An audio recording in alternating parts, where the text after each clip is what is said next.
Greetings, caring viewers, to today's episode of Planet Earth, Our Loving Home. The first of a two-part series focusing on the deep interconnection between our oceans and the world's climate.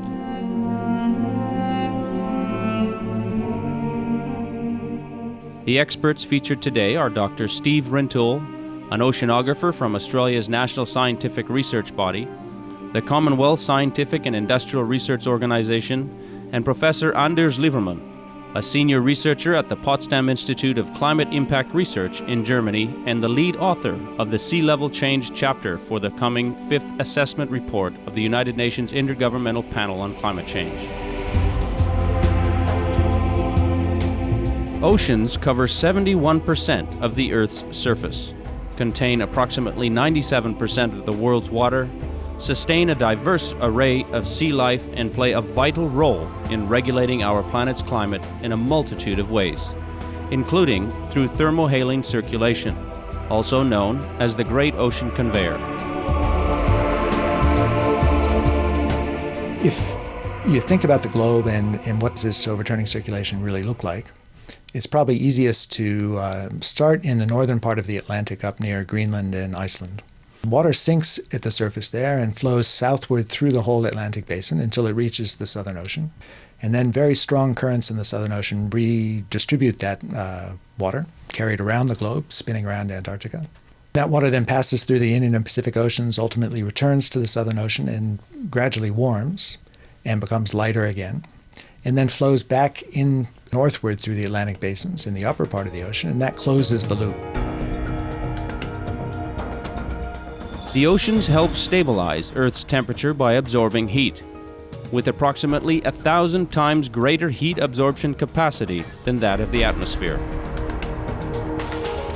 The thermal circulation transports a lot of heat from low latitudes in the Atlantic near the equator to high latitudes near the North Pole in the Atlantic.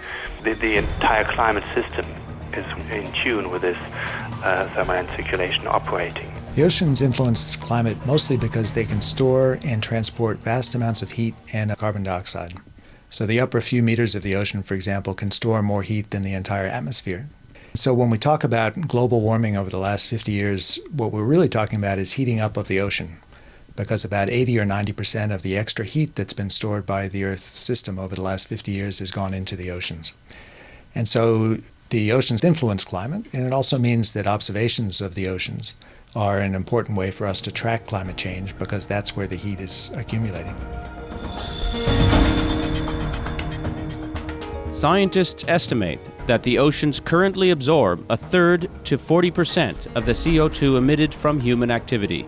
However, recent research by Dr. Jeffrey Park of Yale University, USA's Institute for Biospheric Studies, concludes that in recent decades there has been a reduction in capacity because the oceans are warming. If the oceans did not serve as a carbon sink, atmospheric CO2 levels would be much higher than the current 392 parts per million, perhaps reaching a highly dangerous 500 to 600 parts per million. The other important aspect is that the ocean stores lots of carbon dioxide that we're emitting into the Earth's atmosphere by burning fossil fuels and by clearing land. About 1/3 of that is ending up in the ocean. If the ocean removes that carbon dioxide, that tends to slow down the rate of climate change. They're helping to slow down or moderate the rate of climate change that would otherwise occur if all the carbon dioxide remained in the atmosphere. What would happen if thermohaline circulation substantially slowed or even shut down due to the effects of climate change? Professor Lieberman believes such an event would produce huge instability in the planet's climate system, such as global sea levels rising 10 to 20 times faster than the current rate. If you put in additional fresh water into the North Atlantic by melting Greenland or by having more discharge from rivers, from Siberian rivers which flow into the Arctic and then eventually into the North Atlantic, or change in precipitation pattern in the Atlantic, can freshen the North Atlantic so strongly that there won't be any sinking of water anymore. That would disrupt this thermal circulation and could make it stop. if you shut it down, in climate models, the temperature in the North Atlantic decreases by up to 8 degrees. That's on top of global warming. It's not a contradiction to global warming because it's just a reorganization of heat. So the Southern Ocean gets warmer, the entire Southern Hemisphere gets warmer, while the North Atlantic gets colder. The problem is that this would already influence agriculture in Europe quite significantly, but of course also the ecosystems and the Arctic sea ice cover. But it's because there's so much heat associated with this thermal circulation, it's going to disturb the entire climate system. And that means two things. First, global warming would increase or would accelerate slightly in this period. And there would be less CO2 uptake, which would further increase global warming too. Then the rain belt in the tropics would shift. At the moment, the rain belt, which follows the equator quite nicely, is slightly dislocated over the Atlantic basin because of this heat transport to the north, because this rain belt doesn't really want to follow the equator, it wants to follow the thermal equator, the warmest place. When we return, we'll continue examining our oceans and their effect on global climate. Please stay tuned to Supreme Master Television.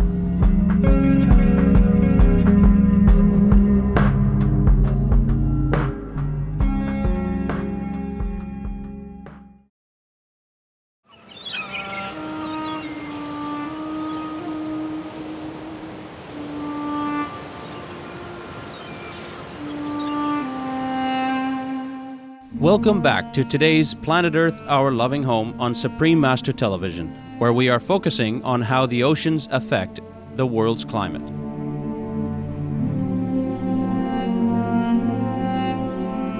Recently, scientists have discovered a fast-moving deep ocean current around Antarctica that transports massive volumes of water annually and is a major component of the Great Ocean Conveyor. An important part of this overturning circulation are these very strong deep currents that we find mostly on the western sides of the ocean basins. They're pretty well studied in the Atlantic, but we know very little about them in the Southern Ocean.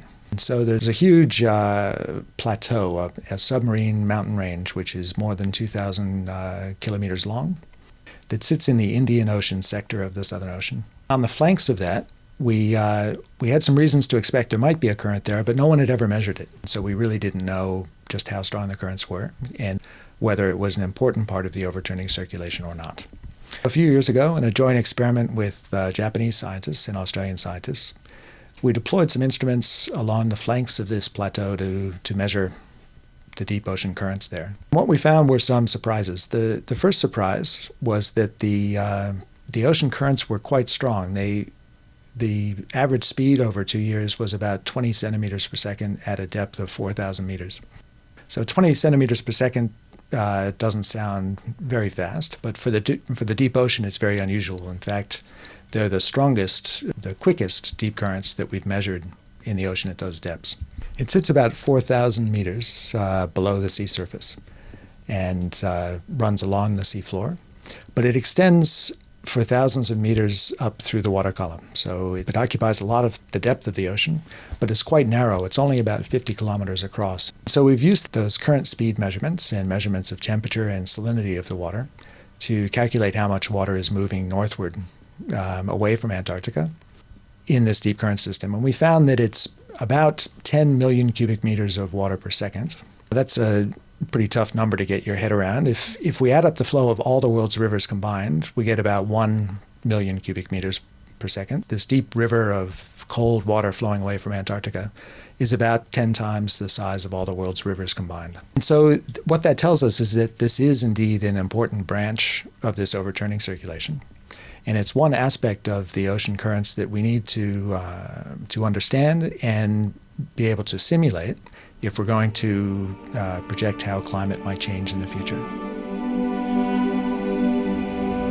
Little research has been done on the oceans of the Southern Hemisphere compared to those of the Northern Hemisphere. However, over the years, measurements of Southern Ocean currents have been improved through the use of innovative satellite systems.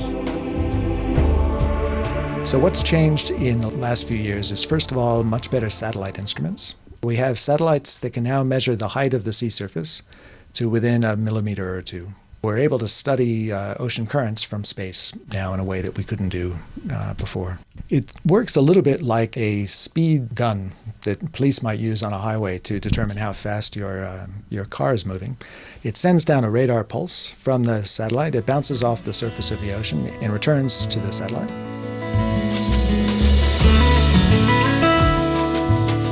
Argo, a robotic instrument that collects regular information on the status of ocean currents, is a collaborative international project in which 23 countries contribute floats and many others help in implementation. It's an instrument that drifts with the ocean currents at a depth of 1,000 or 2,000 meters below the sea surface. It's carried by the ocean currents, and every 10 days it inflates a small balloon that's part of the instrument.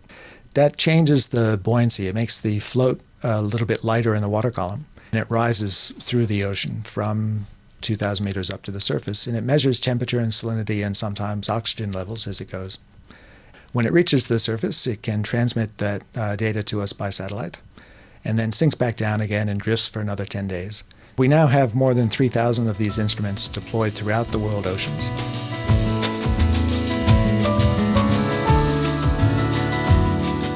We sincerely thank you, Dr. Stephen Rintoul and Professor Anders Lieberman, for taking time from your busy schedules to speak with us about the oceans and their relation to our planet's climate system. From your significant research, it is apparent that the functioning of the Great Ocean Conveyor is highly important in controlling how much carbon and heat our oceans can absorb, and thus plays a very significant role in determining the extent of future climate change. For more details on the scientists featured on today's program, please visit the following websites. Professor Anders Lieberman, www.pik-potsdam.de. Dr. Stephen Rintoul, www.csiro.au. Eco-conscious viewers, thank you for joining us on today's program. Please join us again next Wednesday on Planet Earth, Our Loving Home, for the final part of this two-part series. Coming up next is enlightening entertainment after noteworthy news. May the guidance of the Providence always be with us. For more details, please visit www.suprememastertv.com/PE